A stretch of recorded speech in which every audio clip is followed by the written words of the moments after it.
Do Yowie back. Hey. Hey, we are going to talk horror books today.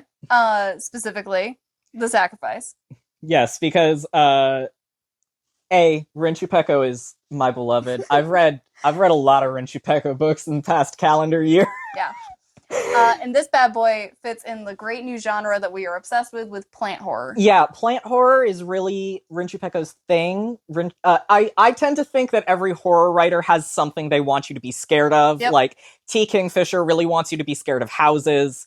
Rin Chupeco really wants you to be scared of plants. Yeah.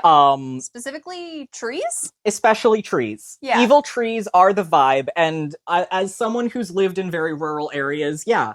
Yeah, and this book features the bolete tree. Yes. In a number of capacities. Yep. All of them pretty haunted. I love this book. No, I had a great time with it. So, plot of the book, there is a completely empty island. It's an isolated island in the Philippines. Yeah.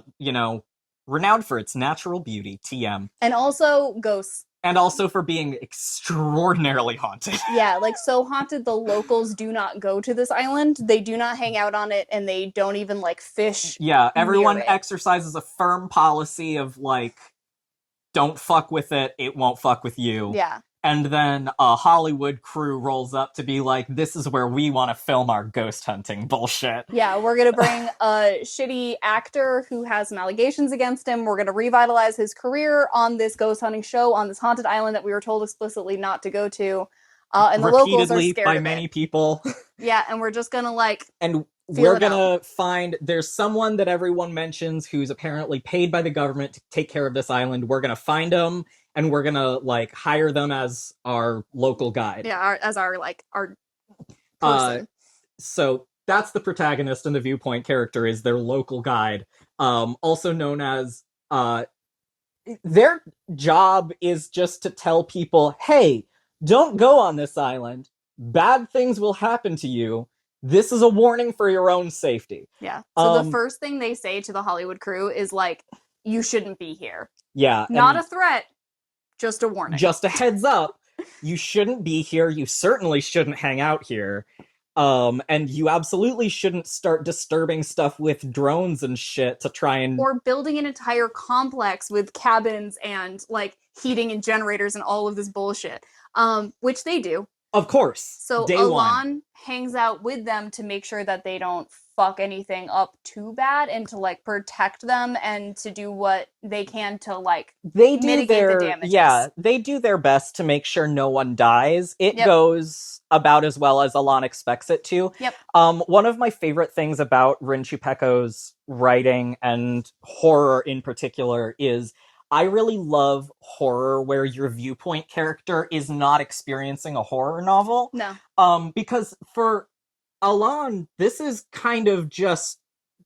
This is normal. This is This is what happens when people wash up on the island. It's a little bit more in scale because there's more people, but it's not...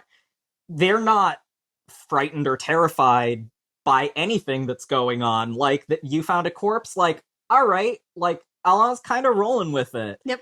And I love that. They're just there with their dog, trying to fish like they normally do, and their dog to is make fine. sure... It's important to me that everyone knows the dog is fine. The dog is fine. Second main character, very important. Very important.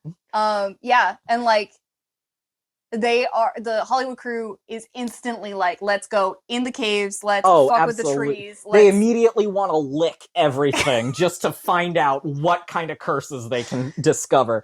And watching it from Alon's point of view, as they're just you shouldn't do that. Okay. Nope, he's in there. No, the rest of you shouldn't do that. Okay. All right. You died. I see that one of your people died. That's unfortunate. I did tell you to leave. You shouldn't go back in the cave. Okay. He's in there with security. And that's the whole book. It's somehow a very compelling horror novel and supernatural mystery while also being deeply, deeply funny. And also weirdly not scary because you're seeing it from the perspective of someone that's not scared. Yeah, you can see how the other people in the novel are scared. It's it's very understandable. I would watch this horror movie. Yeah. But because Alon is so calm about it, it's fine. It's a weirdly chill horror novel. It's very fun. Highly recommend if you want to read a horror novel, but are a little bit nervous. Also, there's a little gay romance in There's it. a little bit of a romance. It's not super important to the plot, but it is. Alon's having a nice time. Yeah. Alon's living a very different plot from everyone else. There's a little summer fling in there. Yeah. Yeah. Yeah.